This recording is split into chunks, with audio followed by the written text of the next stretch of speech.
Hello. Hope it's not too dank. I've already turned it down quite a bit. I will do so again if needed. I am small.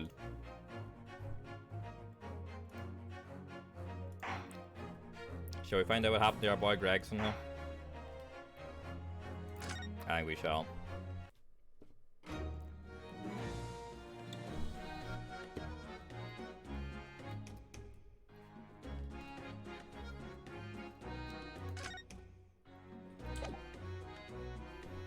Someone deleted your sim action time? Terrible, I'm.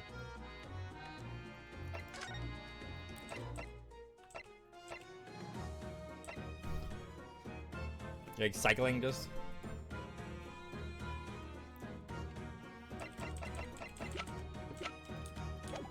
I think we're going to have one last look around the room, and then we're going to start asking Ginny about stuff.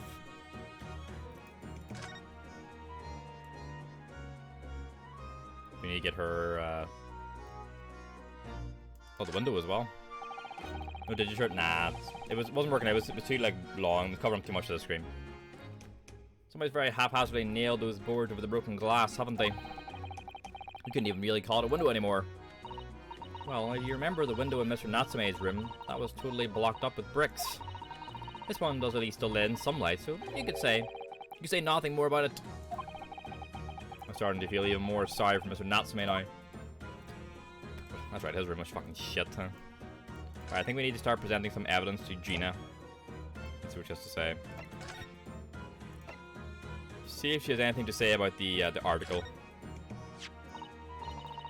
Oh, that business. Yep, Inspector Lestrade here soon had that one buttoned up. Thought of Mr. Sholmes who led that pair into a trap, wasn't it?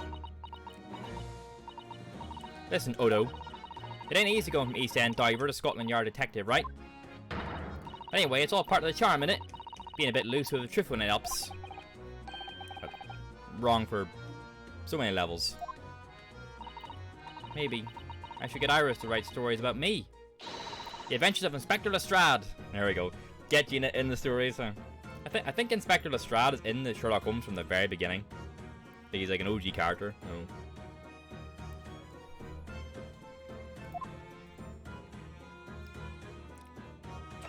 I really like the idea that Iris includes Gina in the stories as Lestrade.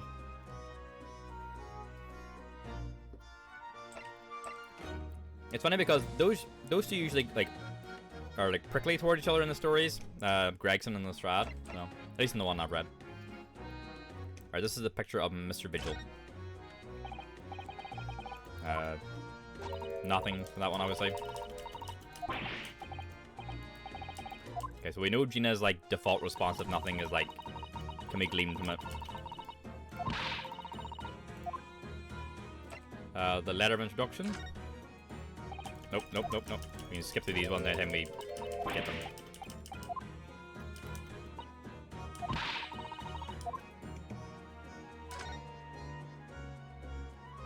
Is the click on my spacebar really that loud? I can see my audio go like that whenever I click it.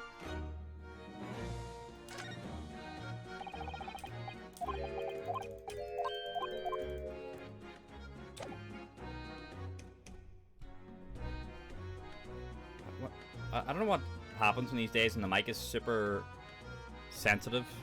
I don't get it. What about the photograph? Seems good. It's so strange, like. Okay, so Gina has nothing to say on the photo. What about the candelabra? Nope. We're not getting a lot out of Gina here. With the policeman with the... Oh, what was it? There's something inside it, wasn't there? Nope. What was in its neck?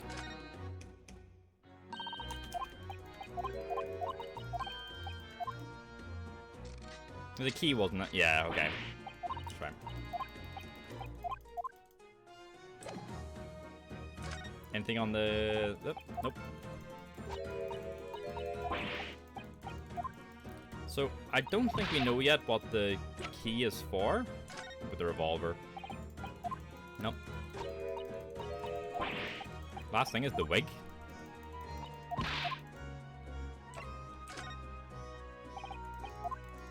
No? There was one I didn't show her. I can't remember what it was. It was the letter, I think. Yeah, nothing. Okay, I don't think we can get anything more out of Gina.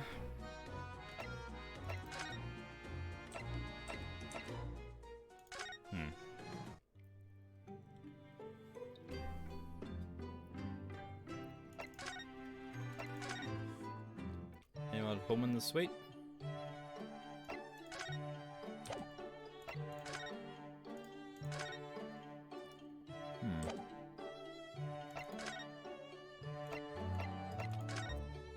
The Lord Strongheart's office. Oh. Oh. Uh-oh. 1st November, British Supreme Court, Lord Chief Justice's office. You've made good time. Who's this? Is this, Kazuma, maybe? I took an express train back to London. They're unknowns. We get an unknown voice. I can hear Lord Strongheart. Can you? Yes, it sounds as though he's talking to someone. It is Kazuma. Is everything in place? I had a private compartment on the train so I could check all the paperwork. It's... Kazuma-sama!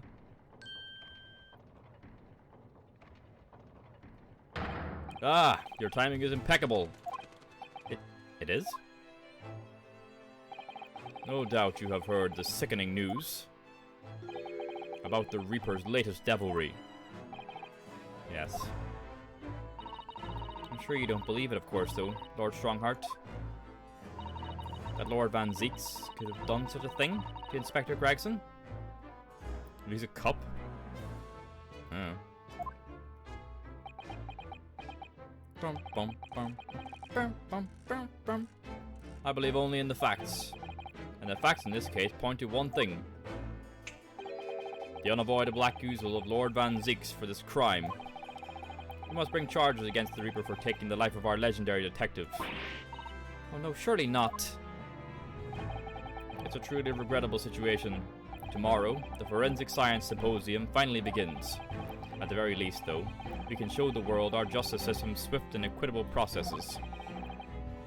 Does that mean the trial is tomorrow? Precisely. In fact, this is a fine opportunity for introductions. Kazuma. Ah, but of course. You're already acquainted, aren't you? Mr. Asugi here will be present at tomorrow's proceedings. Leading the prosecution. Yep. I thought this might happen. Yeah. He's the prosecutor.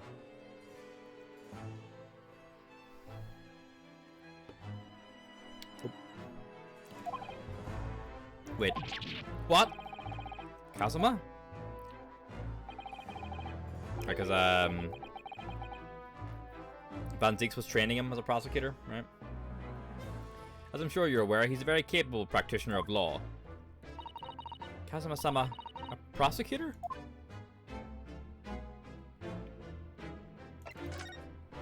Dang, huh? Tomorrow's trial. I'm sure you can imagine that tomorrow's trial will be closely followed all over London. In fact, no. People all over the Empire will be watching closely to see how it unfolds. No salvation for anyone in a trial prosecuted by the Reaper of the Bailey. And now, the Reaper himself must stand in the dock. Quite so. The public wants answers about the Reaper. Answers about how and why those who escaped conviction subsequently died mysterious deaths. Lord Van Zieks firmly denies any involvement in such matters. And there have been thorough investigations that have proven him to be innocent. That's certainly true. Or, it has been, at least until now. Ah! No. What have they found? No, tomorrow's trial will mark the start of a new chapter in our country's great judicial history. Prosecutor Asugi. So, Kazuma will be prosecuting tomorrow? That's right. But he's a defense lawyer, Lord Strongheart. Accomplished young law practitioners cannot pick and choose their roles. And imagine what it would mean for the prosecution to know the strategies commonly employed by the defense. A devastating combination, wouldn't you agree? Absolutely. I have no doubt at all that Kazuma will be razor sharp as a prosecutor. Oh no, huh? But why Kazuma-sama? There are surely many other highly skilled prosecutors in Great Britain. It was a personal request. I asked to be assigned to the trial. You asked for this? But why? It'll all become clear tomorrow. I'm guessing you intend to stand for the defense, don't you? Oh no, huh?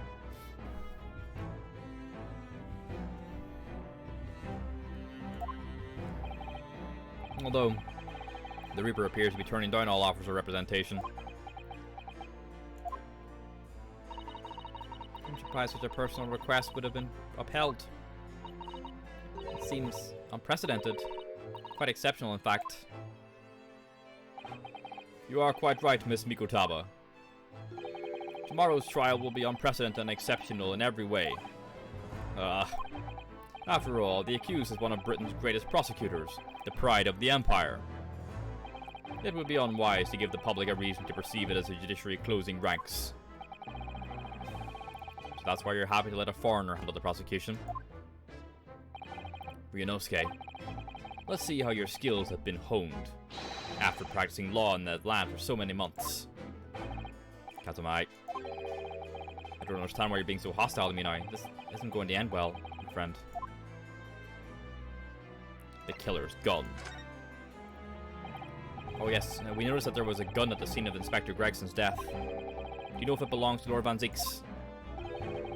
That would be a question for the lead detective investigating the scene. Well, the thing is, she wasn't sure, so she told me I should ask somebody higher up who might know. Ojina. That's right, Mr. Naruhodo. Be direct. It's certainly a motto that's issued to all personnel involved in law enforcement, yes. Which includes prosecutors, as I'm sure you can imagine. Hi, Pearl.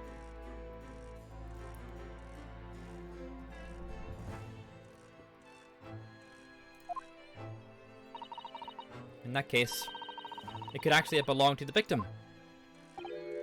No, Gregson had his gun on his person. What about Lord Van Zieks? He claims it's currently not in his possession. What? According to his story, he lost it. In short, it's more than a little suspicious. But just because the gun in question is the same type as the defendant's is no proof that it's actually his. No, of course not. Yeah. the Japanese judge.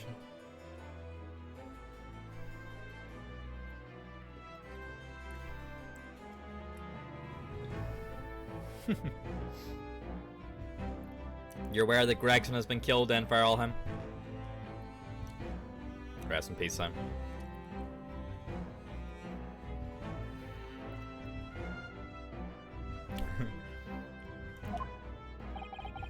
Nevertheless, the situation is grave for Lord Van Zieks. Damn. Yeah, Van Zieks is the accused. Yeah.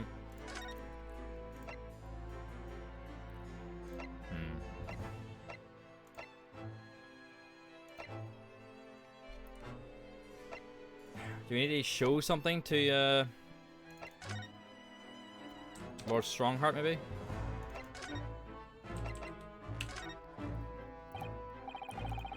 Can I show you this, Lord Strongheart? That's probably the default no response one, right?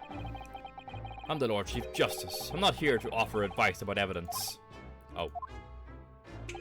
Especially when the evidence in question is so dull. Ah, so that's the real reason.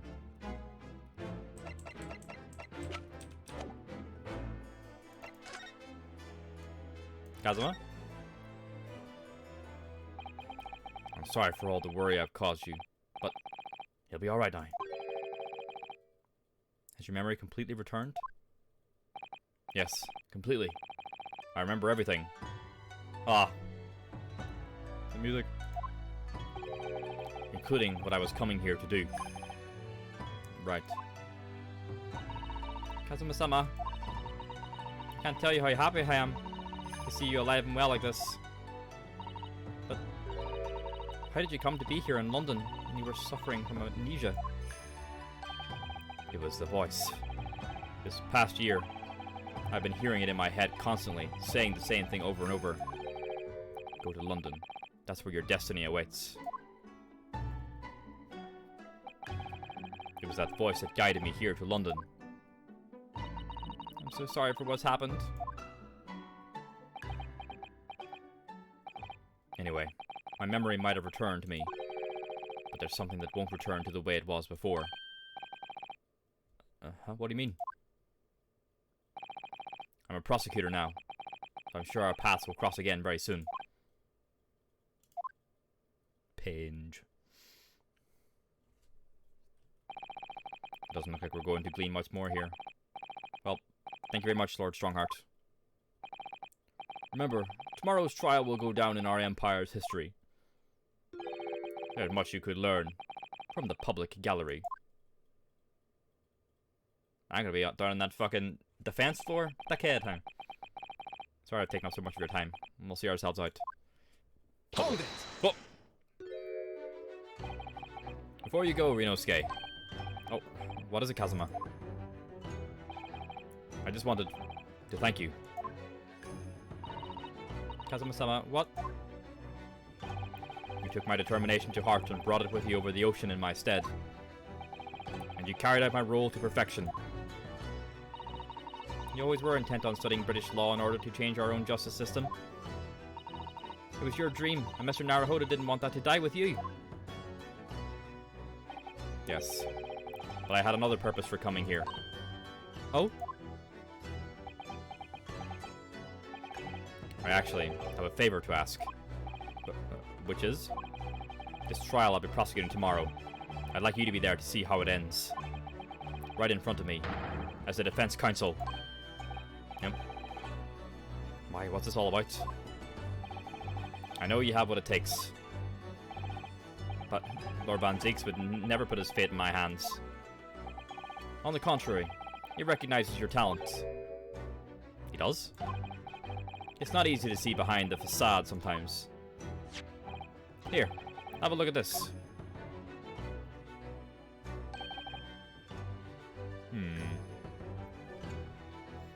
That's Lord Van Zieks and Inspector Gregson.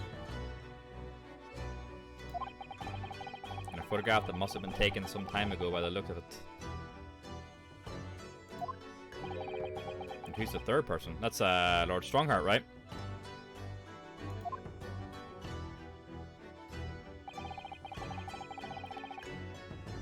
I think maybe I might need to see it again. I thought that was him. Yeah, he does like an anime protagonist, yeah. It was displayed very prominently in the detective's office. Gregson's office, you mean? Yes. What I'm trying to say is, if you really think you can trust the Reaper, you might find that some straight talking makes him take a different view. Take it. I think it's Lord Strongheart. I need to have another look. Gregson's photograph. An old photographic print displayed rather prominently in Inspector Gregson's office, as if it were a treasured memory. I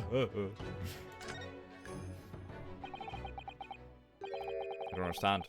Why are you giving me this? Just hurry, Rinosuke. Visiting hours at the prison are almost over. What are you doing, Kazuma?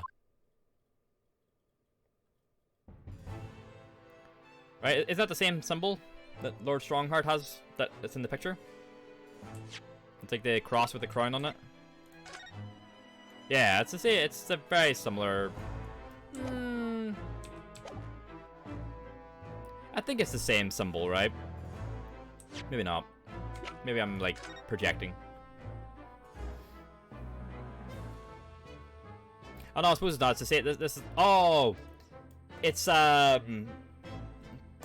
that's Van Zieks' brother, right? That the professor killed. That's probably what it is, right?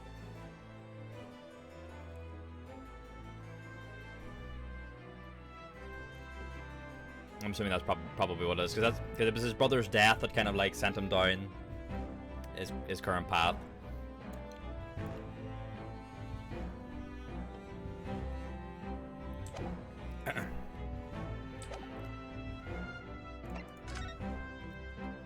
Well,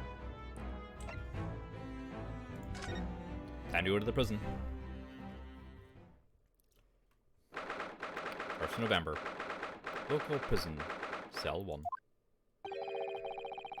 Lord Van Six is still reading that letter from Professor Harebrain. You've been gone quite some time, though. Either he's an incredibly slow reader, or it's an incredibly long letter. I might even be able to read English faster than he can. Oh, here he comes. I was intending to ignore you entirely, but I can't turn a deaf ear to such an insulting Nipponese. Alright, Baraka. Oh, sorry, I didn't think you'd hear that.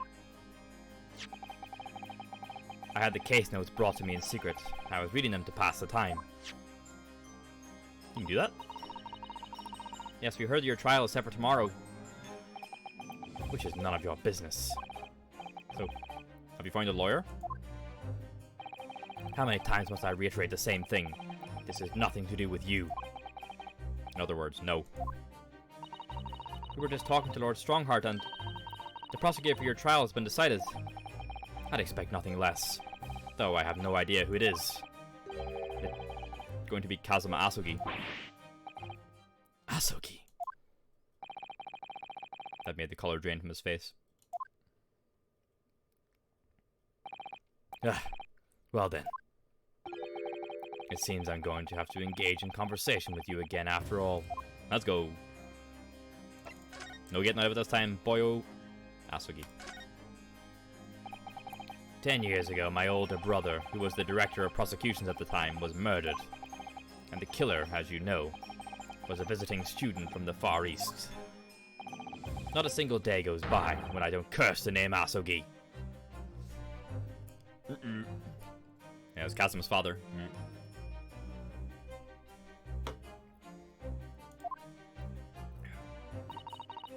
Genshin Asugi was Kazuma-sama's father. So what cruel twist of fate is this now, 10 years later? The man's son is to crucify me in some kangaroo court. Still don't understand why Lord Strongheart apprenticed Kazuma to you. It's what he does. No doubt he knew of the young man's true identity from the outset. But what could he have been hoping to achieve? And let's not forget that it was only 8 days ago that Kazuma recovered from his amnesia. Why would Lord Strongheart assign this trial to somebody like that? Asugi. That name is the very epitome of my bane. Rinosuke. The bane that is you Nipponese. Japan. Right, your hatred of all is Japanese. The Nipponese bane. Konnichiwa.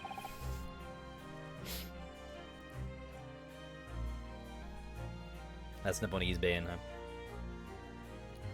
I'd only just been appointed as a prosecutor when it happened 10 years ago. My brother Clint, the director of prosecutions, was hunting down a mass murderer. The so-called professor. Assigned to the investigation as his partner was a certain visiting student dispatched from Scotland Yard.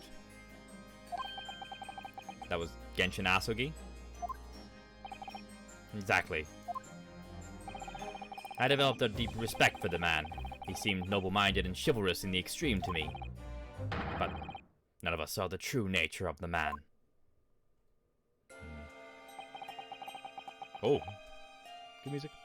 So I lost everything when it happened. My esteemed brother, the people I believed in, and any semblance of right prevailing over wrong. Oh, how awful. To avenge my brother, I prosecuted Asugi's trial. It wouldn't ordinarily have been allowed, but I beleaguered the ascribed prosecutor until he consented. What do you mean by the ascribed prosecutor? The man in charge of the professor case inquiry, Lord Mael Strongheart. Wait, what? Lord Strongheart?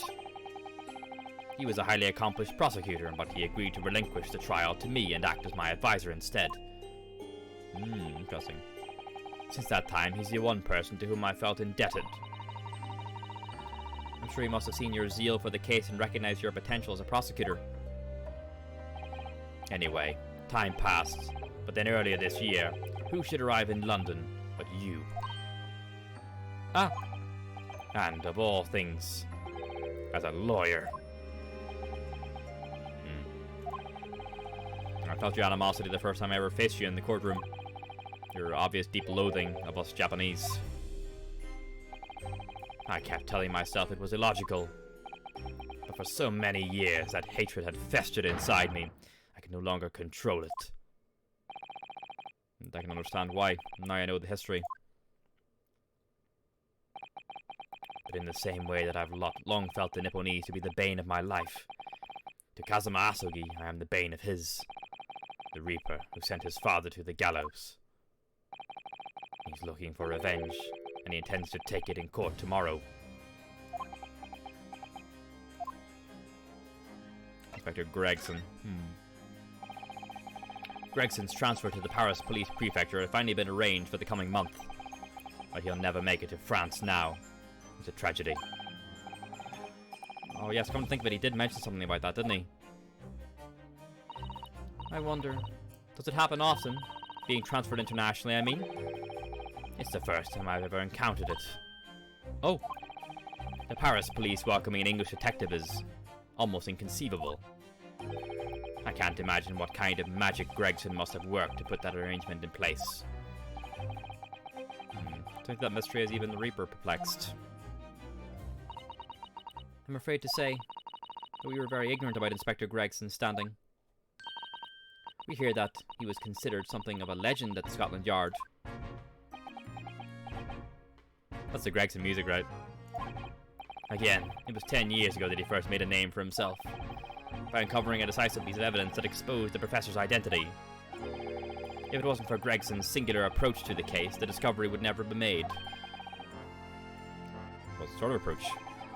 After my brother's life was taken, the inspector pushed for a full autopsy. Oh my, 10 years ago?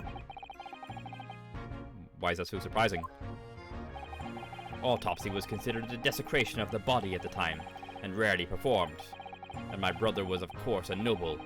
That made the idea of it even more unthinkable.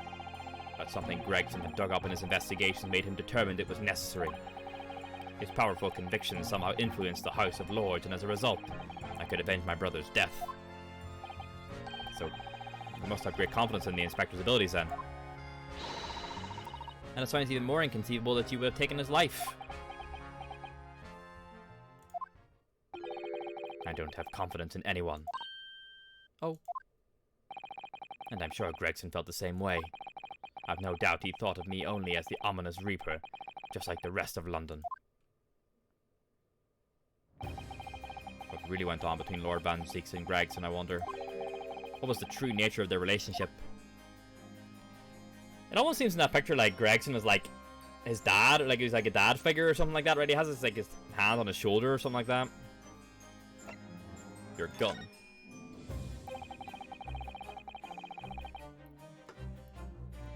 About the gun you used to shoot the inspector that was found at the scene. Ah, yes. That's not mine. Really? Because common opinion seems to be that it is. What do you expect me to say to that? Lord Strongheart informs us that you claim to have misplaced your firearm. As embarrassing as that is, I'm afraid it's true.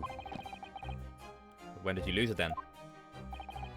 That, I don't know. Oh. I was issued with a revolver when I first became a prosecutor 10 years ago. I must have stowed it somewhere, I suppose. Or left it somewhere, perhaps.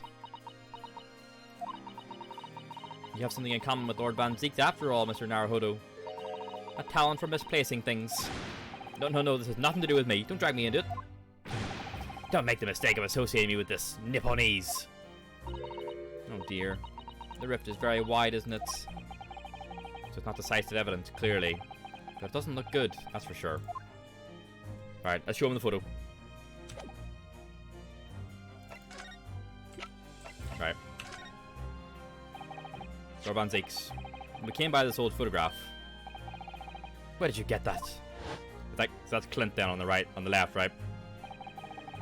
It was taken when I became a qualified prosecutor. It's almost unbelievable. I assumed it was long lost. Is the man on the left there? Yes, that's my brother, Clint. The person on the left is Lord Clint Van Dix. It had to be, really. Apparently this picture was prominently displayed in Gregson's office. He had a deep respect for you, you know. Were you aware of that? Respect? That's nonsense. No, we've heard someone attest to it very clearly. Inspector Gina Lestrade, no less. Well, maybe once, yes. There was a time things were like that. We were brothers in arms, jovially discussing the future of justice and other such lofty subject matter. That was a nice glimpse of the past. I thank you. I feel as though I got a nice glimpse of the past then too. There was a glimmer of light in his eyes, a brief twinkle, an insight into the true nature of this man known to all as the stone-cold Reaper of the Bailey.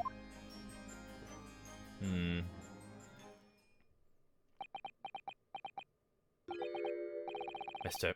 Naruhodo. Oh. That's the first time he's ever used my actual name. I've lost all confidence in my country's justice system. I don't trust the police, the judiciary, or lawyers. But there's still one thing I'm willing to believe in. What's that? That which you seek in the eyes of another across the courtroom. A simple determination to know the truth. Lord Van Zieks. From the very first time we clashed in the Bailey almost a year ago now, I couldn't deny it, even though I dearly wished I could. Here is a loathsome Nipponese, who has absolute integrity as a lawyer. Let's go. No! My webcam! Well. There we go, Noodle. It's fucking died in the middle of the stream.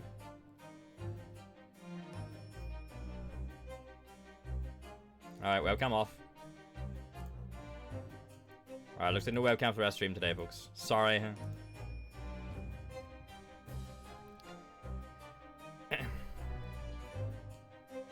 I've always liked Lord Van Zieks. Like, we talked about it throughout this game and the other games, like the first game, that even though he's an arsehole, he has like,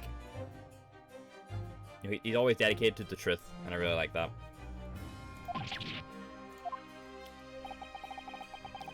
There are only two other men I've known with that same look in their eyes, like Clint and Gregson, then, right? My brother Clint and Genshin Asugi. Oh, okay. The man he idolized and the man who betrayed his trust in the most hideous way.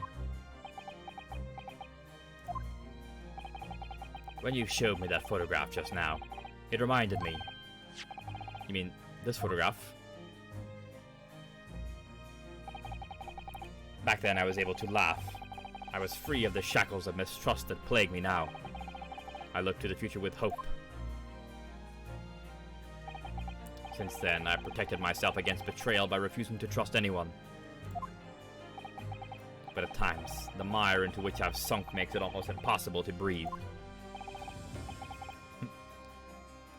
What other photograph? I suppose it's like you could have showed it to me ages ago or something like that, right? I'm so sorry. So, Mr. Naruhodo, I want to believe in that look in your eyes. I need to believe in it. In tomorrow's trial.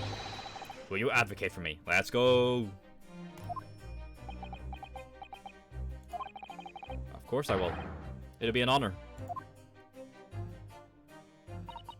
I'm so pleased, Mr. Naruhodo. Then my life is in your hands. Let's go. For Lord Van Zieks. That must have been an incredibly hard thing to ask. Which is why I simply cannot let the man down. Tomorrow, in the Old Bailey, against my old friend, Kazuma. Oh, she's getting spicy.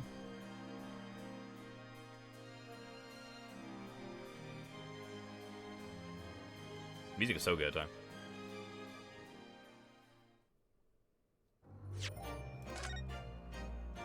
Bum, bum, bum. I should put up here, sure.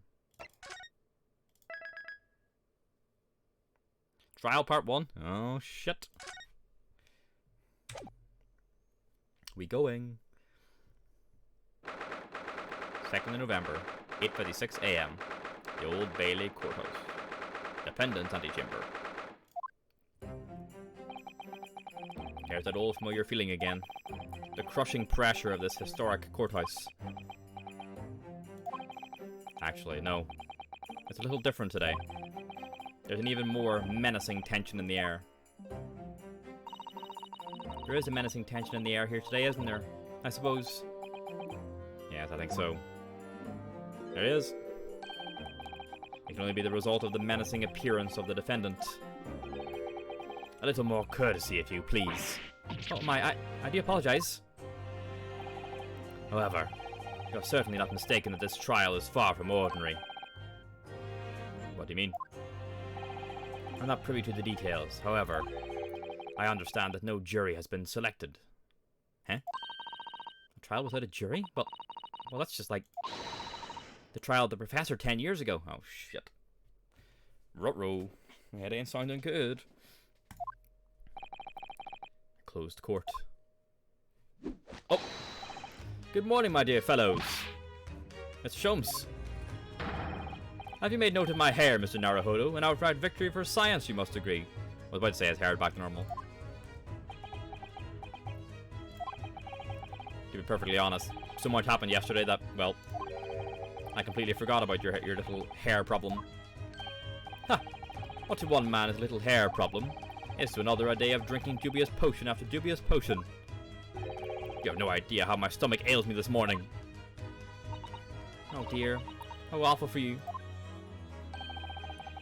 I'm afraid you only have yourself to blame, Mr. Sholmes. And good morning to you, Mr. Reaper. I'm delighted to see you looking so full of vim. And I see London's celebrated great detective is as active as ever. Oh, you exaggerate, my dear fellow. Compared to my paltry engagement with a few trivial cases, the Reaper's overbearing presence is a far greater deterrent to the black roots of crime in our capital. Two of the best characters in the these two games. It's cool having them on together. Their designs are both great, I think, as well. And whilst I may not agree with your methods, there is at least one point on which I would readily commend you. What an honor.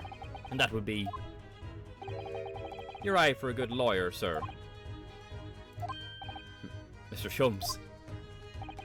After all, behind this lawyer there is a very great mind. My own. What are you trying to say? I wish only to say that you should be prepared for quite a trial, Mr. Reaper. Oh, God. Sorry to barge in. Oh, okay. Gina and Sasato's father. Gina! What's that on her arm? It's a morning band, I suppose. Ah, man. Pain. Father! Shouldn't you be at the symposium? It's been postponed, so I have some free time. I decided to come along with the police inspector to see our country's up-and-coming student in action. I shall be very interested to see the fruits of your studies over the past year. Well, it's an honor to have you here. Let's hope there are some fruits to see. Odo. Oh, yes, Gina. Why'd you agree to this, eh? Why'd you take him on? This Reaper bloke. Everyone says it was him what killed the boss. I'm sorry, Gina, but I just don't believe that. Well, if it weren't him, who was it? I don't know that. Yet. I don't care who calls him what. The Reaper's just a name. He's just a person at the end of the day. And if it turns out it wasn't him what killed the boss, then God help him. Or if it was him that killed him, sorry. That wasn't him. Fiery eyes indeed. Yes, the culprit deserved every ounce of your loathing. Eh? At least, that may be some solace to the deceased.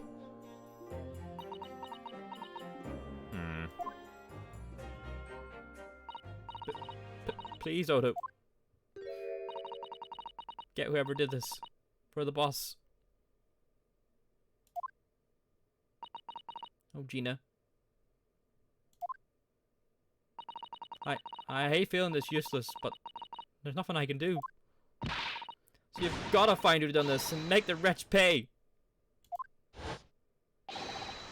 Counsel for the defense and the defendant. Court will be in session shortly. Make your way into the courtroom at once, please. Sad, Gina, make me sad. Alright then, here we go. It's time, Mr. Naruhodo. Lord Van Zieks. Let's go, boys. One who lost his treasured brother to a mass murderer. One who lost his treasured father in a foreign court of law. And one who lost the man who helped her escape destitution. All that misfortune, all that pain, on course to collide headlong in this trial. It's time to shine a light on all these dark events. And whenever truth is revealed, we're going to have to look at Trait in the eye. I saw as well on the art for Great Ace Attorney 2, Gregson is like looking away from the front, like he's not looking forward, he's looking back and walking away. Like, oof, pain. 2nd November, 9:20 AM, the Old Bailey courtroom.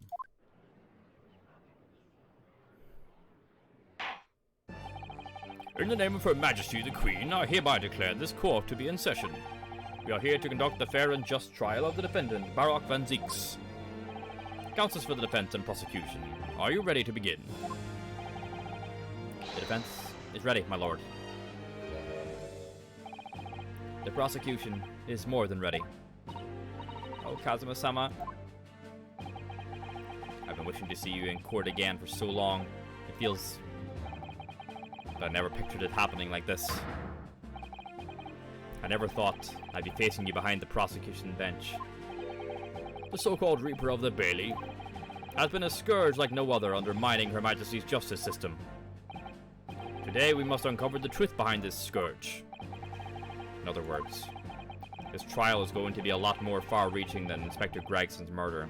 So we're actually going to find out who's been killing the people he get off scot-free from Van Zieks' trials. Interesting. The truths revealed by these proceedings may have unpredictable repercussions through the judiciary. Accordingly, they are to be conducted as a closed trial with no members of the public present. By Her Majesty's direct orders. Who are they then? How will that work, my lord? The burden of all arbitration and adjudication falls on my shoulders. Therefore, as you will see, the juror's bench shall remain vacant today. If no members of the public are present, might I ask who is currently occupying the gallery, my lord? Oh, there we go. But there are people back there. They are members of the judiciary, here to witness proceedings and ensure an equitable trial. Members of the judiciary. Oh my, this is a very unusual trial already. There is, of course, another unprecedented aspect to these proceedings on which I must elaborate. The counsels for the prosecution and the defense are both aliens of Great Britain. Eesh. I believe it takes an outsider to see the truth sometimes. And as I stand here in this courtroom now, I'm quite certain this is the reason why I had to come to Britain. Kazuma? Don't say the word aliens, man. Very well. Let us commence proceedings. Prosecutor Asugi, your opening statement, if you please. Certainly, my lord. The incident took place on 1st November at just after 5 o'clock in the afternoon. The location was a building of flats on Fresno Street on the outskirts of the city. The victim's body was discovered there in an old single-room rental property. Yes, Inspector Tobias Gregson, a name known very well indeed to this court. Not least for his miraculous resolution of one of this country's grimmest cases 10 years ago. The Professor case. How sure are you by the time of the incident? Several witnesses on the street outside heard the gunshot and all have reported the same time. Yes, That's what Gina told us too. There were a number of witnesses. I have here a plan of the room. The victim was found curled up in one corner. It's believed that he was shot from the front at point-blank range and died instantly. How was the range been determined?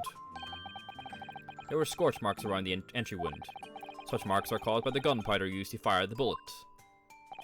But powder hot enough to leave scorch marks is only ejected a few inches beyond the end of the barrel. In other words, it only happens when the target is at point-blank range. I see, yes. Thank you for that detailed explanation, Counsel. Autopsy report. Inspector Gregson's autopsy report stating that death was instant, resulting from a bullet shot at close range. The murder weapon was found lying beside the victim. And have you managed to ascertain the owner of this firearm? Let's fucking interrupt.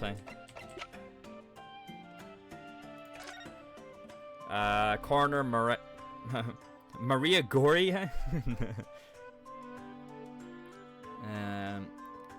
Tobias Gregson, male, 45, British. Time of death. Time of death unknown, huh? Cause of death.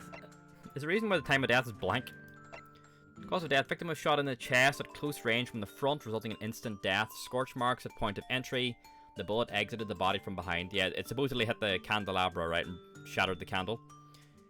Additional observations. The caliber of the gun used matches that of standard issue firearms for members of the judiciary. Okay. Don't I have such trouble with that word, judiciary? No, my lord. Not conclusively. Yeah, it seems like it'd be like angled up, which is interesting. Yeah. So like someone was like kneeling down, shot up through him or something like that. It does seem weird. Bravo, Kazuma-sama. We're not trying to use the gun as evidence when its provenance can't be proven. Furthermore, my lord, as I've explained, the revolver was fired at extremely close range. The bullet passed through the victim and struck the wall behind. Oh, here we go. There is a candelabrum mounted on that wall, and the tip of one of the candles in it was found to have been blown off by the projectile. That's the word's coming out so slowly. We noticed that too, didn't we? Yes, that's right. Thank you for the thorough report, Counsel. The setting of the crime is clear to me. You will submit the plan of the crime scene as evidence, please.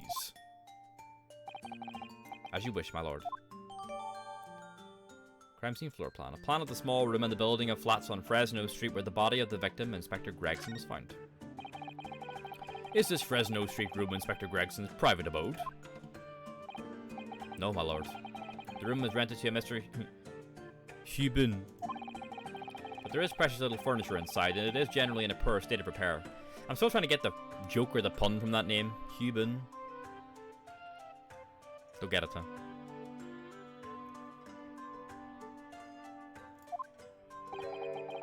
So what on earth was Gregson even doing there?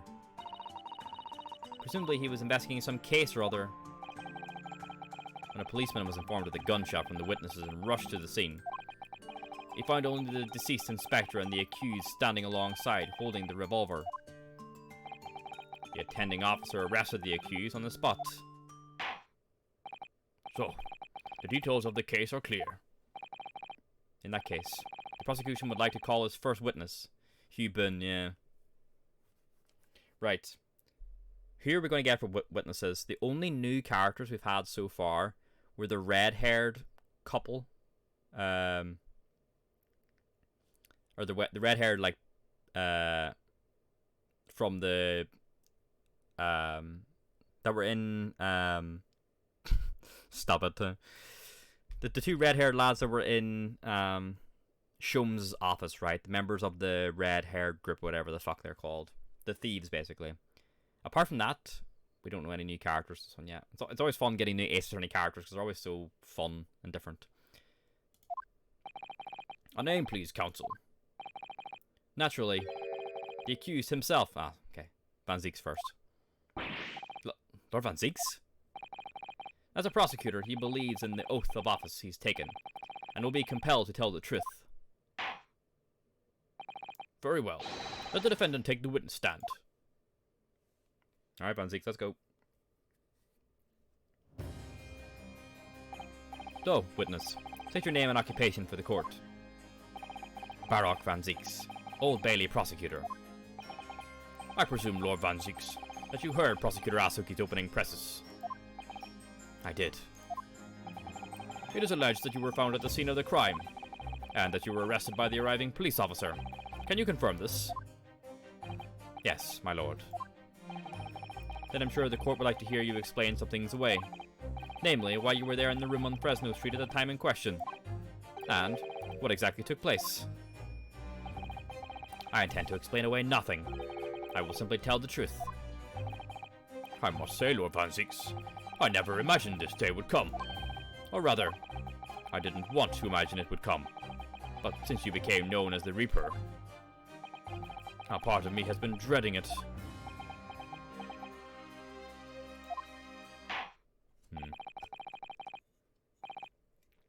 Your formal testimony then, witness.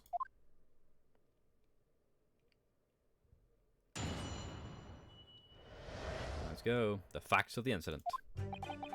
I was investigating Gregson, and my inquiries had led me to that address. When I first entered the room that day, it was dark inside and I saw no one. A moment later, I heard the gunshot. I spun around and saw the revolver on the floor. Just as I picked the firearm up to examine it, the door flew open and I heard a man scream. It was only then that the body of Inspector Gregson appeared before me. So who screamed then? That testimony was the whole truth? It was. So, you heard a shot being fired in a room with no living occupants. And moments later, a corpse somehow appeared before your eyes. Is that it? You're right. You haven't explained away anything. In fact, that would barely qualify as an excuse. I thought you were my mute apprentice. Yet it turns out you have a way with words, Prosecutor Asogi. It would appear to be a singular tale indeed. Singular isn't the word. It's laughable. What's got into Kazuma? He's not behaving like himself at all.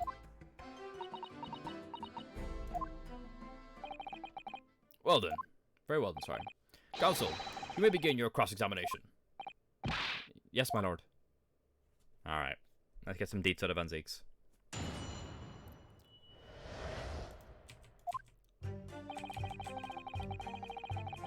Why were you investigating Gregson? Hold it!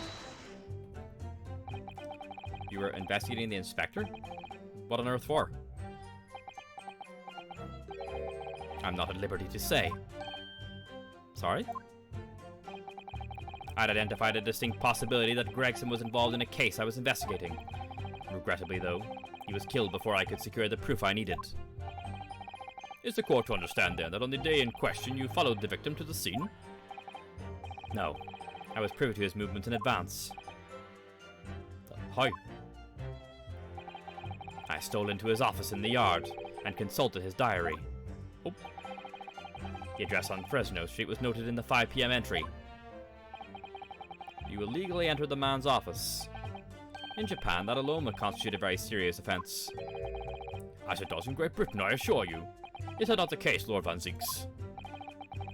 I was aware of the possible consequences. So, in summary, you were investigating the victim. And yet, you refuse to tell the court why. I didn't realize British prosecutors enjoy such freedom to choose what to divulge under oath. Why did I ever think I could defend this man? It was dark inside and I saw no one. Okay. Hold it! Had you ever been to the address before? No, never. I only learnt of the place as a result of my investigation into Gregson's activities. There was no light inside when I entered, so it was all but impossible to make out anything. But at 5 p.m. the sun would only just have gone down. There would still have been some reasonably light outside because of the windows, right? There's only window glass at the very top, right? So there'd be no light coming in, or very little light. The room has a window, but it was boarded shut.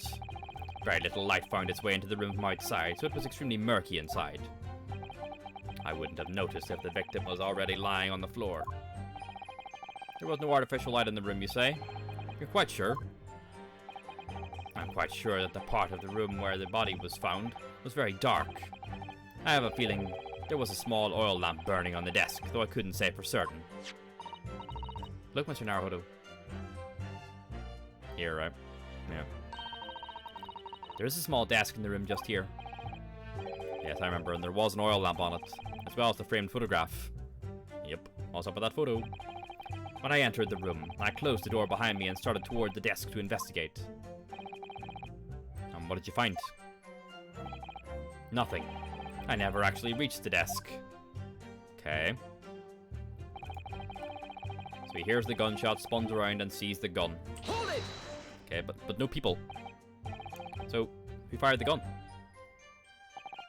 I have no idea. I didn't see anybody else in the room. But you say it was very dark in there? Yes, that's right. Gregson didn't shoot himself, did he? All I can tell you is I didn't sense another's presence. Aha, then could it be that the gunshot actually originated from somewhere outside the room? No, that's out of the question. Is there a thing? So we know that the Reapers, like, the people who get off from the Reapers, like, they get out scot-free from the Reapers' case, end up dying. Is there a case that someone is, like, blackmailing the people who get out? And they're, like, taking their own lives instead of doing, instead of whatever would happen? Like, maybe it was something would happen to their loved ones or something like that? Could that be where we go?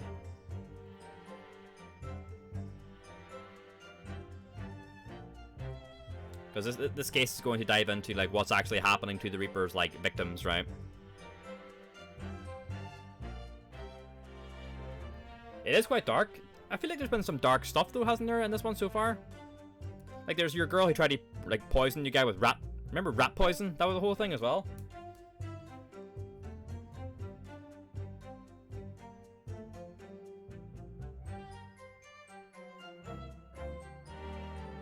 She tried to commit suicide, and then they like, we stopped her. It was Olive Green, right? Like the kind of the larger girl in green whose fiance had been killed, and she tried to, like, use rat poison. I can't remember. She was the one who the knife fell out of the room and stabbed her in the back, and she went into, like, a coma. That was her. But yeah, and she tried to commit suicide in that thing, so. No, that's out of the question. Oh. The artist woman, yes, her. Yeah. Without doubt, the sound emanated from inside the room. I could smell the gunpowder. The hamster one, yes. Yeah, that's her. That was going from bad to worse. And you say that's the point at which you noticed the revolver on the floor? Correct. And I foolishly picked it up. That was a carelessness on my part. Presumably then, the gunshot you heard came from the firearm that you somehow hastily took into your hands. In point of fact, my lord, I believe it did not. Huh. What? The barrel of the revolver I picked up was cold, and there was no smell of spent powder. Interesting.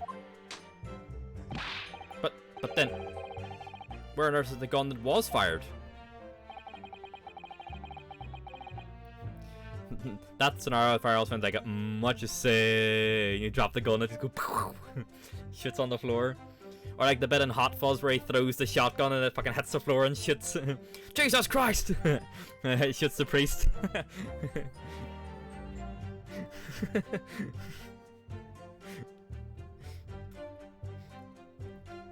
Well, I would like to oblige you with it. That part in Hot Fuzz fucking cracks me up every time. Like, Nicholas, please abandon this senseless violence. No, fuck off, Grasshopper, and he pulls the fucking guns out. Oh, Jesus Christ! Oh no, it's not the priest it's the doctor, right? He tells Danny to throw down the gun, and Danny throws the shotgun and fucking fires and it hits the ground. They just, like, straight up shoot the priest when he pulls out the little pistols from inside his robes. Jesus Christ! Whilst I would like to oblige you with an answer, I'm afraid I can't. I, too, would dearly like to know that. So there's a second gun?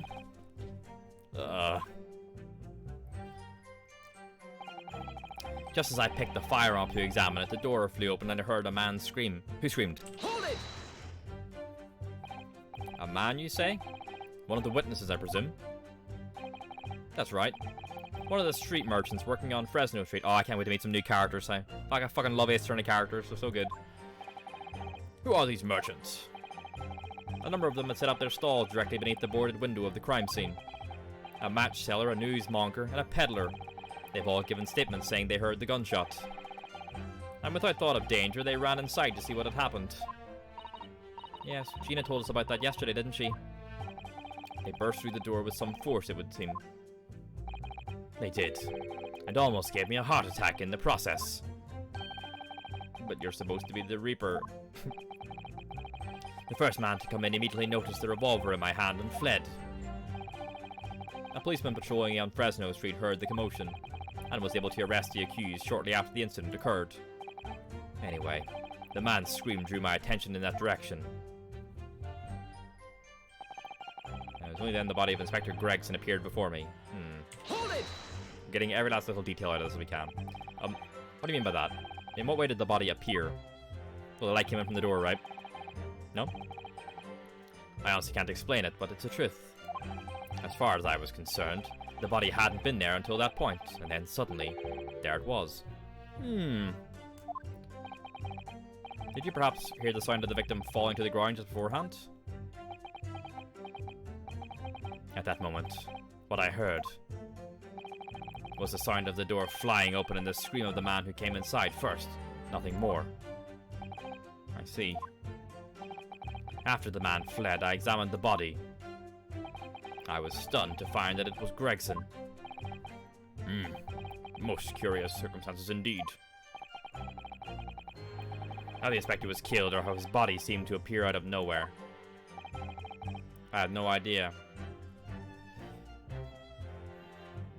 Just be careful. I know I always said this before, and I don't mean to poo-poo theories. Just be careful throwing out ideas because my brain will latch on to them, and it will like inform my thoughts. So do be aware of suggesting stuff. Just I have no idea. Oh, guys, I'm not happy. Surely the court has heard enough. I'm not. I don't mean to poo-poo theories. I'm just thought I'd get it out there before I forgot. It was like going around my brain. I was like, I may as well say it first, right? Before I forget. It wasn't meant to be pointed or anything. My lord, the cross-examination has clearly revealed that the accused, Barak van Zieks, is lying on multiple fronts. Oh, what's this tune? Ah, it's Kazuma's theme, right? It's slowed down. What's that supposed to mean? Good gracious, counsel. The defendant is lying, you say? This music is really good.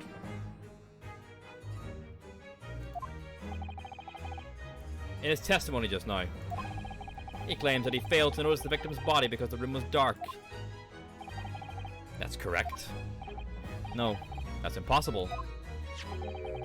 As proven by this candelabrum. Oh, the other candles were melted, right? How does that prove anything? If you examine the tip of the long candle, you can see it has been blown off by a powerful impact.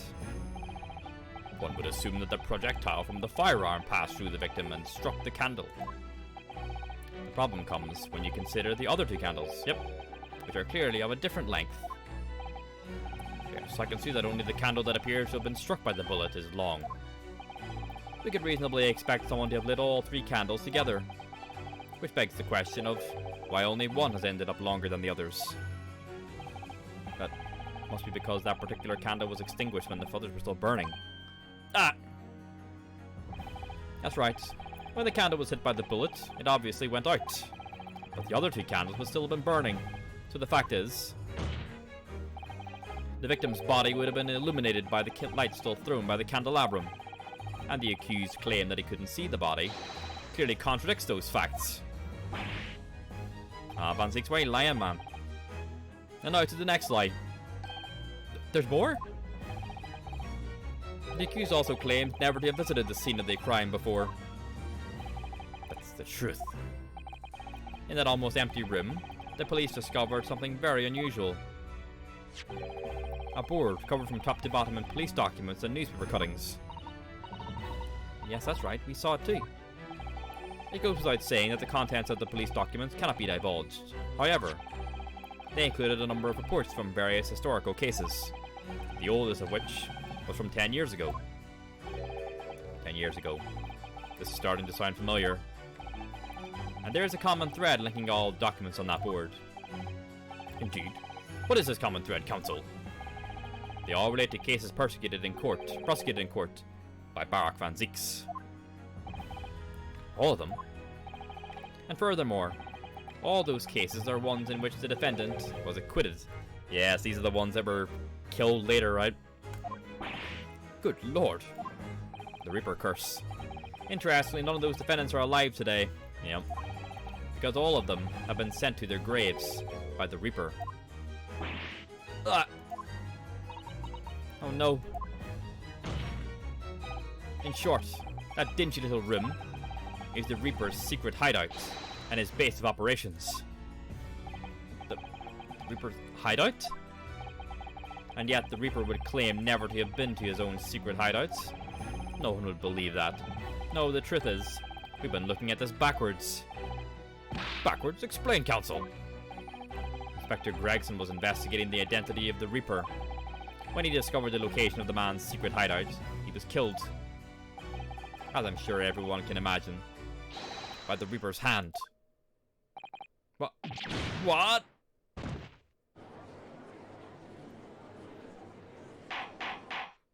Order, order, order! Very well. I hereby state the current opinion of the court. Barak van Zieks is an outstanding prosecutor who has rendered great service to his country. However, it is with deep regret that I must concur with Prosecutor Asuki's contention that the defendant's testimony exhibits a number of stark inconsistencies with the known facts. All I have done is state the truth as I know it. Kazam has done a brilliant job as ever. He's drawing on his experience as a defense attorney to build his prosecution case, and it's formidable. Counsel, you will submit the board that you just showed the court as evidence. I believe it to be fundamental in establishing the facts surrounding the Reaper's existence.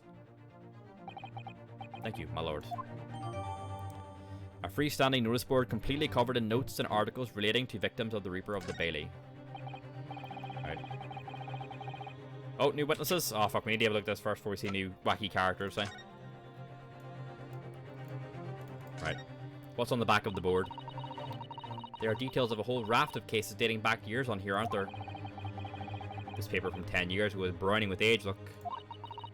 What of interest, the most recent thing appears to be this newspaper cutting here. Oh, it's the same red-headed League advertisement that Mr. Sholmes had picked out. Ah, the fucking red hairs all come back in the time. And do you remember, there was a red hairpiece at the scene too? Was Inspector Gregson an exponent of the red-headed League then? What's on the what's going on here, boys? Oh, what's this? Mr. Naruhodo, look! Oh yes, it's a smudge of some kind. In fact, it looks just like a handprint. And the colour, that's blood, isn't it? Oh dear, how disturbing. There's a bloody handprint on the backside.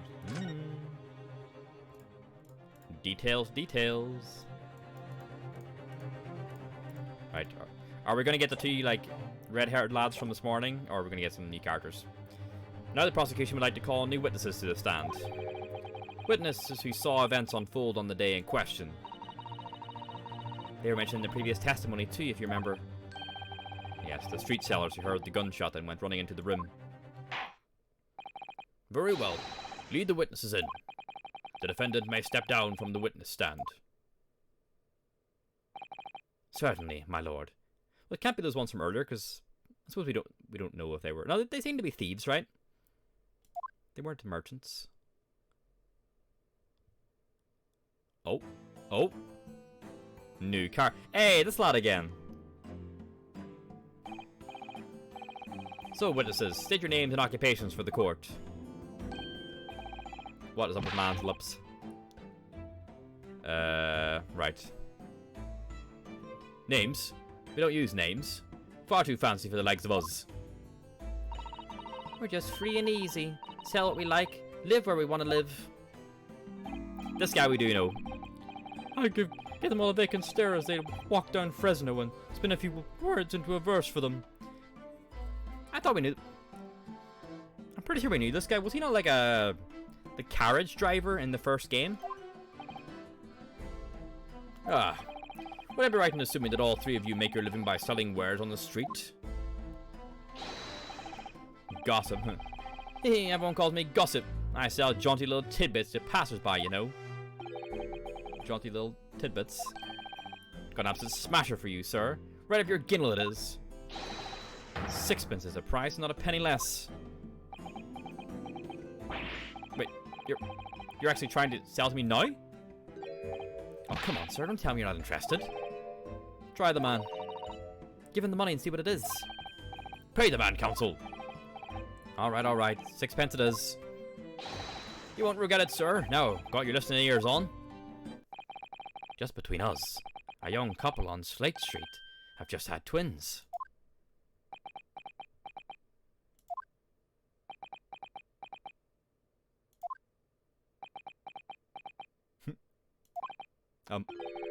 Is that it? No, that's not it. It's gossip, innit? It wants to spread, but that bit's up to you and your mouth, of course. I got more, you know. Want another juicy one? 6pence a piece it is, if you're curious. I am curious, yes. But what's going on just under that fat bottom lip of yours? Namely that unusual bruise or whatever it is that's poking out from under your collar. Yeah, here. What the fuck's on here? What about the next witness then? What name do you go by and what do you sell? Me, I'm Venus. That's what everyone calls me. Funny, innit? I sell these lovely little fireworks to all the local school kids. Oh, God. Woman is the bane of teachers everywhere. Hi. Oh, jeez. 6pence a pop. What do you say? You weren't exaggerating with little. Do they actually sell? Oh, yeah. The second years can't get enough of my Venus firecrackers. Especially when I tell them that if they get 100, they could blow up the school. Oh, God. Not the most savory of ideas, young lady. What do you say then, eh? Want to part with a 6pence for a pop? Wait, what? You want me to buy one? Tell you what, I'll let you in on a little secret. If you get 100 of them, you could blow up the whole courtroom. Fucking hell, eh? Try the woman. Give her the money and see if she's right. Pay the woman, counsel. Alright. I'll buy one. Lovely stuff. Right then. This is something a bit extra just for you. The Venus Special. 600 pence. Only 600 pence, sorry. 600? It's 100 of my regular fireworks. Nothing little about that, is there? And there'll be nothing little about the punishment if I blew up the Old Bailey, either. Oh, I got it. Oh, okay. The Venus Firecracker. The Venus Special Firecracker consisting of 100 smaller fireworks at 6pence each. What sort of bang could it make?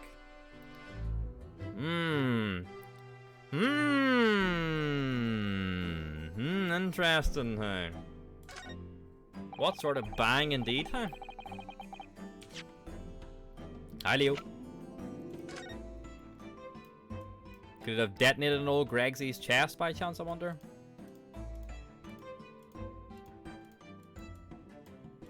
I can't investigate it. Like, there's nothing...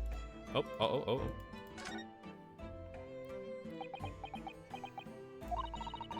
Have you had an idea, Mr. Naruhodo? You're staring at the end of the string of fireworks. Sorry, it's just that it's a Venus Special. I was wondering what 600 pence worth of fireworks would sound like. Probably sound like a gunshot. Shall we find out? What? She said it could blow up the courtroom. Ah! Alright. That was a fairly sizable bang. My ears are still ringing, Mr. Naruhodo. It sounded almost exactly like... Like what, Sasato? Like a gunshot, perhaps? Goes off like a gunshot, yeah.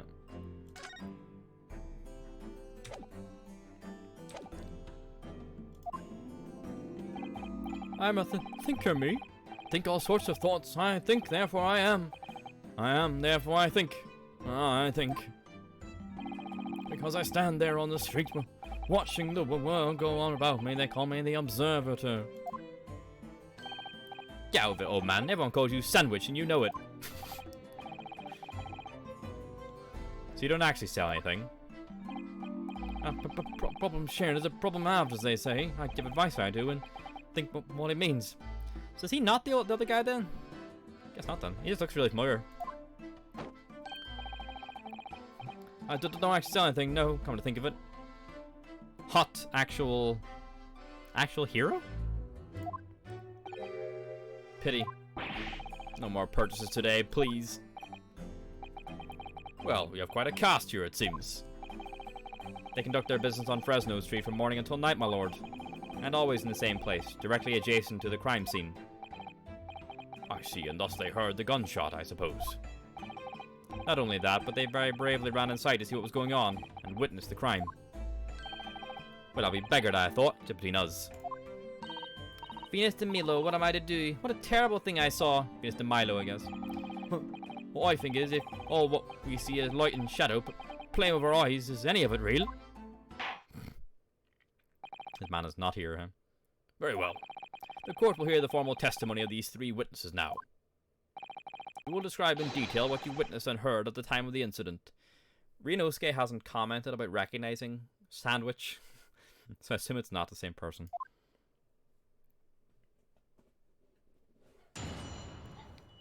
Witness testimony. The witness's account. We saw the whole thing from start to finish, we did. Everything from the moment they went in the building. It was less than a minute after the Reaper had gone inside that we all heard a big bang. Seems to me that quick to talk is quick to walk. Gossip couldn't wait to go and see what had happened.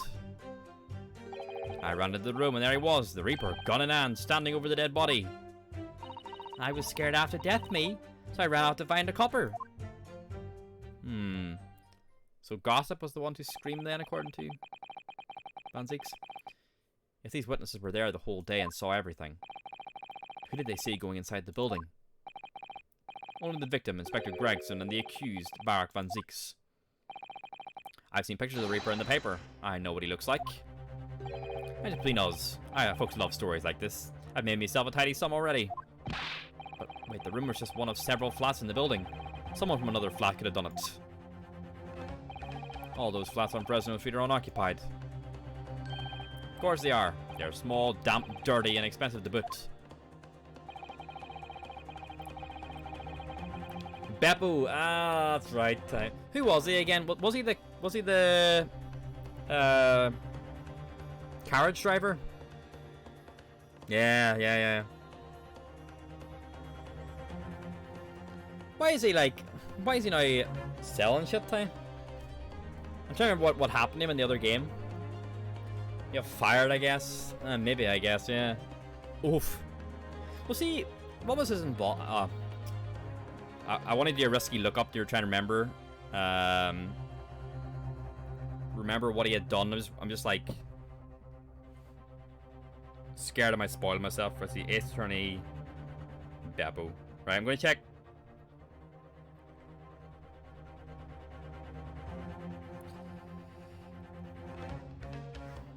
Yeah, Beppu was a carriage driver, a member of the London Guild of Coachmen. He was a witness during the trial of Magnus McGilded for the murder of thrice-fired Mason. He later became a street vendor calling himself Sandwich. He became a witness during a closed trial concerning the Reaper of the Bailey. Yep, big Beppu. I knew he was familiar. How the designs are so unique that whenever you see them, you're like, I've seen you before.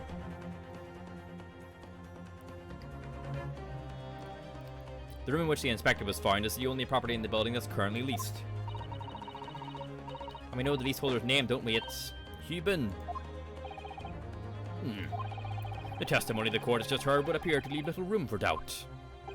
It's becoming increasingly difficult to see how anyone other than the defendant could have committed the crime. No. Yeah, the sleepy face guy as well. Fuck, what was his name? He's the one that had the scarf, right? And he had the wife that kept pulling the scarf. What was his name? Let me look it up. English Ace Attorney Sleepy Police.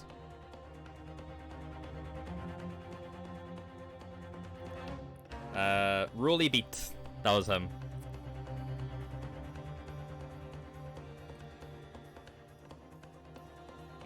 And his wife was Patricia Beat. Yeah. Yeah, he was a witness to the stabbing of Olive Green. Roland, or Rolly. Thank you for your candor, my lord. Counsel for the defense, you may proceed to cross-examine the witnesses. Yes, my lord. Maybe when we start pressing Sandwich, Renosuke might recognize him.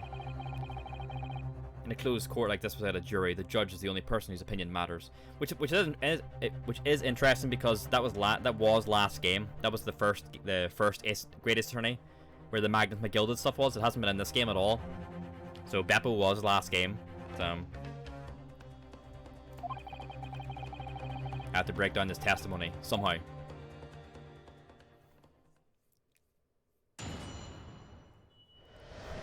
As Draw Tactics character is a really ill snotty policeman. Rolly was... I think Rolly was... It's hard to remember what each individual person's involvement was. So I can't remember what Rolly actually did. Almost drank your hand cream? Oh god. Alright, let's press these people. We saw the whole thing from the start to finish. We did. Everything from the moment they went in the building. Right. Hold it! Start pressing people. When you say they, who do you mean exactly? Inspector Gregson and the defendant, Lord Van Zeeks. I suppose so. The likes of us don't know the names of the high and mighty. But I'll tell you one thing. It was the old Reaper that went in last, that's for sure and certain. Just behind Inspector Gregson. Did they arrive at the same time as each other? No, not at all. The first fellow must have gone inside a good 50 minutes before we heard that gunshot. The victim arrived 50 minutes before? Are you sure about that? Am I sure? Doesn't seem likely that I'd have forgotten a fella with bright red hair like that, does it? Here we go. Bright red hair. Gregson was wearing the wig, right? I hate his lip pain. It causes me physical pain every time he flicks it. Yeah, they really were red, weren't it? Redder than my flaming fireworks, even. But that fiery red mop still burnt on the inside of my eyelids, it is. Wait a minute. You're saying the man was a redhead? Were you listening, chum? Aye, he was a redhead. And he had a big trunk with him as well. Now, when you say that, do you mean like stop flicking it? Like you had a massive dumpy, or like a chest or whatever? But Inspector Gregson's hair isn't red, not by any stretch of the imagination. Yes, but we found the wig though, Sato. Seems likely that the person you saw wasn't in fact Inspector Gregson at all, but some other third party. No, I hate to break it to you, but the witnesses are correct. What? Come on, Renosuke. Oh shit, not a photo. Just have a look at this photograph of the victim taken at the scene. Yeah, he's wearing the wig. Yes, that's Inspector Gregson, alright. Rip the big man, huh? And a red hairpiece. Ah! Of course. We saw one on the floor when we investigated the scene, didn't we? I still refuse to believe Inspector Gregson wore a hairpiece, though. But then why on earth would he have been wearing something like this? Had he just come back from the gathering, right? That's mentioned in the newspaper, right? Like they wanted new people and then to join their group. The color does seem to suit the man, one might say. The photograph will be submitted as evidence, please, counsel.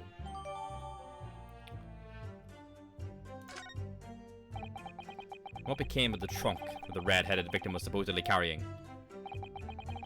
I was informed that no trunk was found at the scene. So it just disappeared.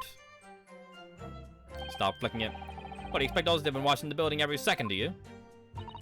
We definitely saw him in the dock going in, though. No question about that. It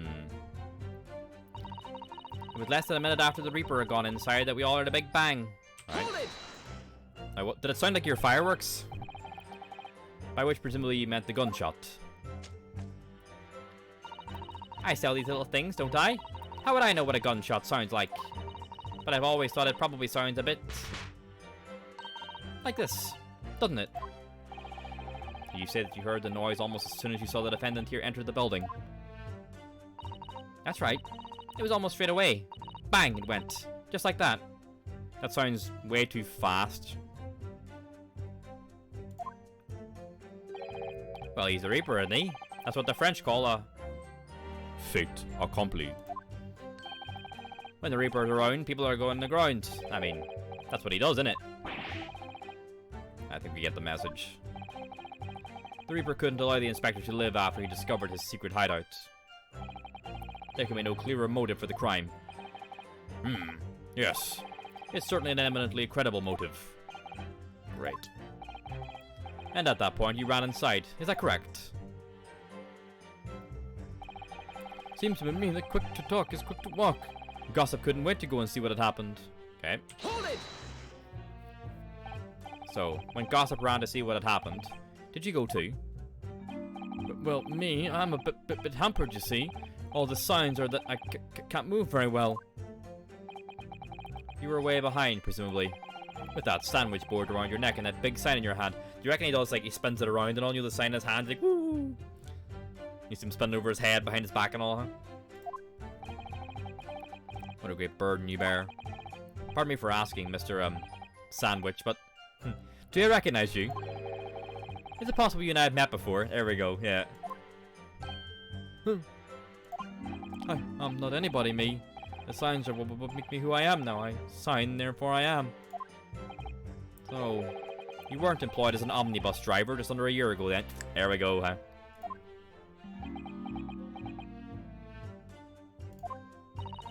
I may be mistaken, but I believe his trembling has intensified, Mr. Naruhodo.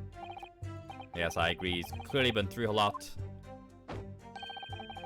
Turn down King Henry Street and the Black Widower's Arms is just there. Oh dear, you've made him hide behind his sign. Life is full of surprises. And they never actually say Beppo then. I ran into the room and there he was, the Reaper, gun in hand, standing over the dead body. Right? Hold it!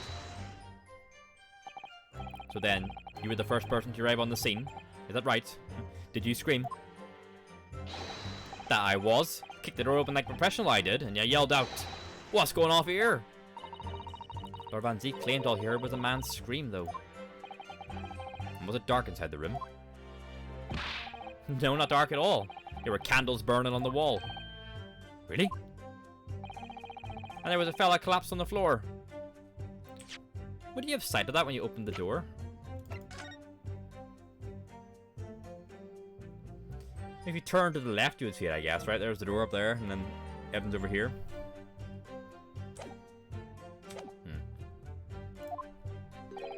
Just between us, it's the first thing I noticed when I got inside. That's bullshit. The first thing you noticed when you got inside, you would not notice. What would you notice first if you were looking to come in the door? You'd probably see the table, right? And the oil lamp or something like that. This would not be the first thing you noticed. I wouldn't think, anyway. Okay. That I'm insta sus of that. I see. Even though Lord Van Zeke claimed not to have seen any such lights on the wall. Next thing I noticed was someone standing right beside the body. Yeah, depending on when you're right. If the door opens inwards, it might cover it. Yeah, that's also true. The accused, Barak Van Zeeks. That's right, the pale-faced Reaper himself. If you know the room, that's also true, yeah.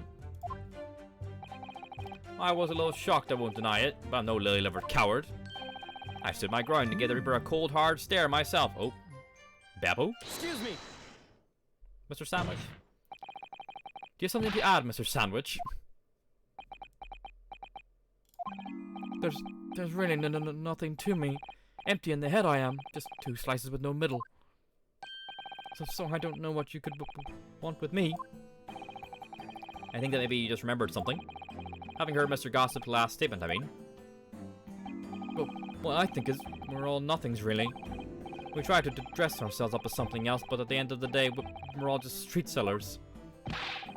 That's enough of you, Sandwich. Keep your trap shut now. Unless you want us to make you into a real sandwich. Huh? Oh. When he saw the Reaper, he fell clean over on his backside. That's it. Oh, you rotten beggar. I told you to keep that a secret. He screamed, he did. Screamed and scrambled off on all 4s. That's all I wanted to say. Mr. Gossip, is this true? The floor was dead slippery, that's why. Planted my hand in a filthy pool of blood, didn't I? Yuck! What? A pool of blood?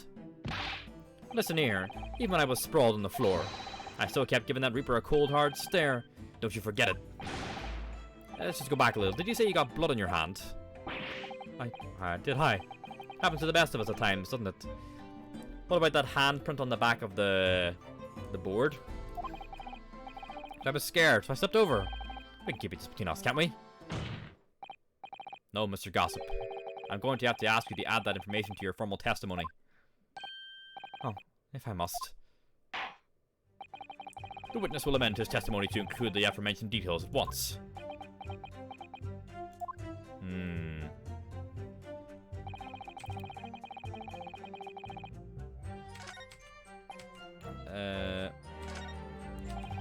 I slipped over and got blood on my hand, so I quickly wiped it off on the floor. Right.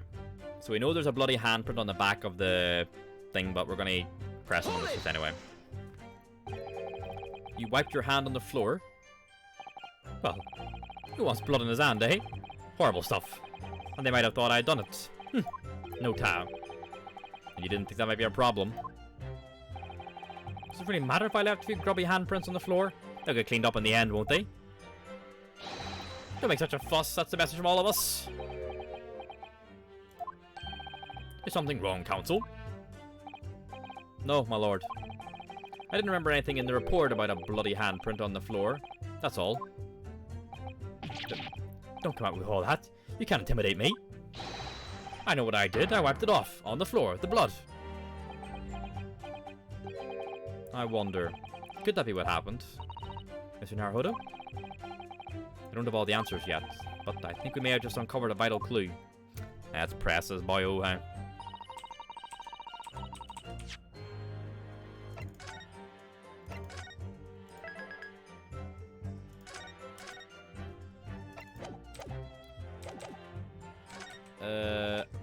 Right, let's present the board. Objection! Let's go. So you wiped off the blood from your hand on the floor of the room. Are you quite sure about that? Well, what else do you expect me to have done, eh? Does it really matter? Objection!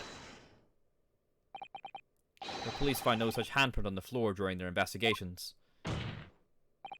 What exactly is the defense asserting? Objection! If you listen, you'll find out. Prosecutor Asogi. Oof. Hit him with the fucking prosecutor name, huh? Ugh. Certainly there was no bloody handprint found on the floor. What are you trying to say? There was a handprint in blood left very clearly at the scene. On the back of this notice board. Ah, yes indeed. Indisputably a handprint in the distinctive colour of blood. Ah, you're dead right. With my right hand. I'd know it anywhere. Objection! The witness very definitely testified that he wiped his hand on the floor.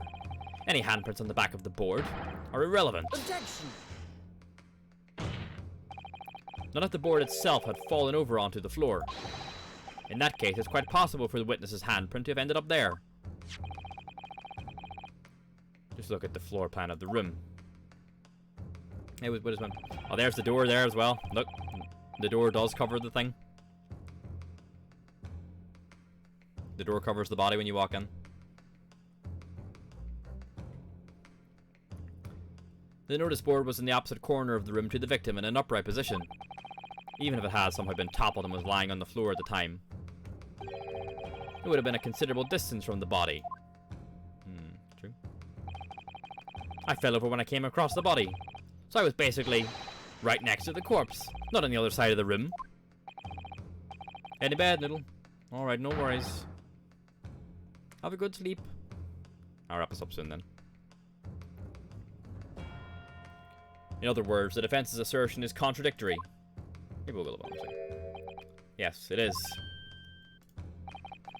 There's a very definite contradiction here, for which there must be a reason. I take it that you formulated a proper hypothesis, Counsel. Oh, shit. Yup. Have a good night, Noodle. See you tomorrow. Regarding this apparent discrepancy between the witness's account and the handprint found at the scene, I have, my lord. This discrepancy between the witness's account and the location of the handprint is explained by... Oh, shit.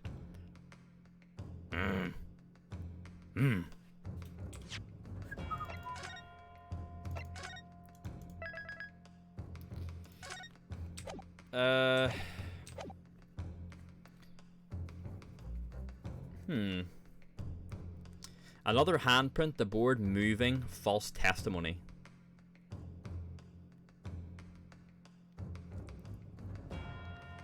Just accuse him of lying. The board moving. Accuse him of lying, huh? The witness claims he had wiped his bloody hand on the floor, yet no sign of that remains at the scene. The simplest explanation that the witness is lying. Objection! Just because it's the simplest explanation doesn't make it the correct one. Ryunosuke Naruhodo. Oof! Ah. Positing perjury simply because it suits you. You bring shame on your Japanese heritage. Ah!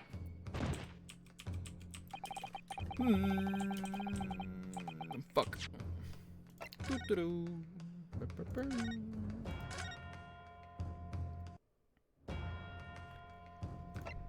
Another handprint or the board moving? I mean, yeah, the board could have been moved, but why wouldn't it have been in that location?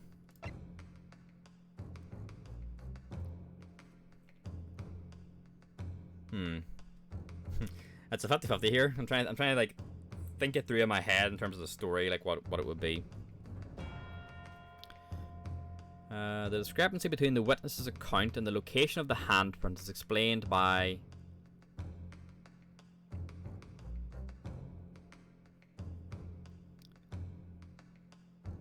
the board moving, I guess? Maybe they put it back up or something? No, fucking hell.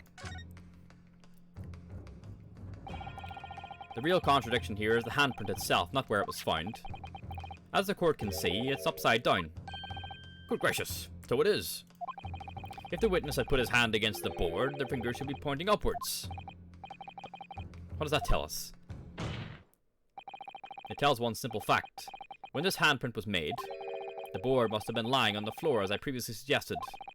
Which means that after the incident, it must have been moved. Yep. Okay, that's kind of what I was saying. That tracks very well. Objection! You're claiming that somebody moved the notice board after the shooting? And tell the court who? I don't know that yet. But the point is, when you consider all the testimony we've heard so far, we can very clearly be on one point. And that would be the position of the notice board at the time of the incident, my lord. Yeah, but it wasn't in the corner, right? So, counsel, I must ask you to clarify your assertion for the court. Where was the notice board, right? At the time of the incident, where do you maintain the notice board was situated? Oh! It was here, right? And then when he kicks the door open, it knocks it over? That's what it is, right?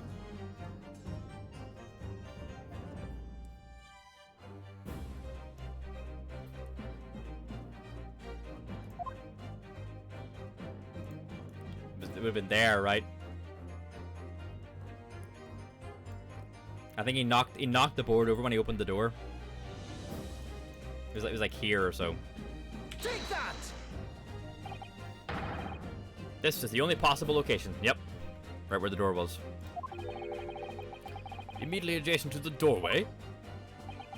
If the court would think back to the testimony given by the defendant earlier, he said that when he entered the room, it was dark, and he couldn't see the body. Bayek! If the notice board had been here, the body would have been completely hidden from view. And the light from the candles would have been blocked, making the room appear darker. I'm also thinking ahead, I guess, it being knocked over. Objection! But the accused also claims that the victim's body simply appeared before him. Yeah, because he knocked the board over, right, and it just like appeared. Well, no, the accused is Van Zieks, right? Van Zieks claims it appeared. What did Van Zieks say in his testimony? Van Zieks also said it appeared. So was that the board also being knocked down? Okay. That's true. Or, in his precise words... Right, what did he say? Just as I picked the firearm to examine it, The door flew open and I heard a man scream. It was only then that the body of Inspector Gregson appeared before me, so the board was knocked down before he saw the body. I don't know about calling it a scream, but he was talking about me and no mistake. But it was me that kicked the door open, yeah, and it's highlighted again, yeah. If you look again at the floor plan, consider what would have happened if the door to the room was thrown open with force. Yep, there we go. That can't. The door struck the notice board, knocking it over, and making the victim's body visible. Good gracious. My client has told nothing but the truth. He has simply described what he saw. Ah! Order! Order! Counsel, how has this not come to light before now? After the incident, somebody must have righted the board and moved it. Back to its original position. Into the position where the police, myself, and my colleagues saw it when investigating the room. Witness, what have you to say for yourself? Well, me, my lord. You and your fellows were there at the scene before anybody else. It goes without saying that you must know something about the position of the notice board. The witness in the stand will testify again. You will each explain exactly what you did upon arriving at the scene of the crime. Hey, stop looking over your glasses at me, I get the message. Ah, fucking caught, huh? The mystery of the moving board. Okay, I think that's where we'll leave it for today. Oh, we fucking caught on a wee sting, hey? Very good, very good. Huh? We'll pick this juicy thread up tomorrow and see what they have to say for themselves about the missing moving board. So my webcam has been dying for the last weekend or so. And you saw it die in the middle of the stream there where it just goes white. I do have a new webcam coming tomorrow, so we should be good to go tomorrow again. So thanks for watching. Good to have you back, Farrell, as always. Enjoy the rest of your night. We're back tomorrow for some more great Ace Attorney adventures. See you later. Good night.